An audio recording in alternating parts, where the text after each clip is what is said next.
నెల్లూరు జిల్లా మనుపూలు మండలం బండేపల్లిలో దివ్యాంగురాలు రత్నమ్మ భర్త గుండుబోయిన రాజయ్య కనిపించడం లేదని ఆందోళనలో ఉంది. ఈ నెల 18న కోడి కోసం వెళ్లిన రాజయ్య ఇంతవరకు తిరిగి రాలేదు. భర్త ఎక్కడికి వెళ్లాడో తెలియక బంధువుల ఇళ్లలో గాలించారు. రత్నమ్మ పోలీస్ స్టేషన్లో ఫిర్యాదు చేయాలని నిర్ణయించింది. వీరికి పిల్లలు లేరని, భర్త ఇంటికి రాకపోవడంతో ఆమె దిగాలుగా ఉందని తెలిపింది. వాళ్ళ తమ్ముడు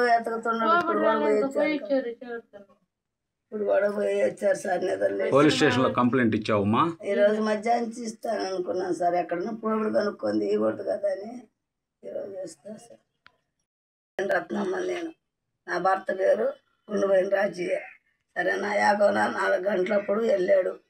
అది ముందు శుక్రవారం యాగవన 4 గంటల నుంచి మాకు అడ్రస్ కనిపించలేదు. మేము ఎతకుతానే ఉన్నాము. పోలీస్ స్టేషన్ లో కంప్లైంట్ ఇస్తావమ్మా? ఇస్తాను సార్. ఎప్పుడు ఇస్తారు? ఈరోజు సాయంత్రం ఇస్తాను.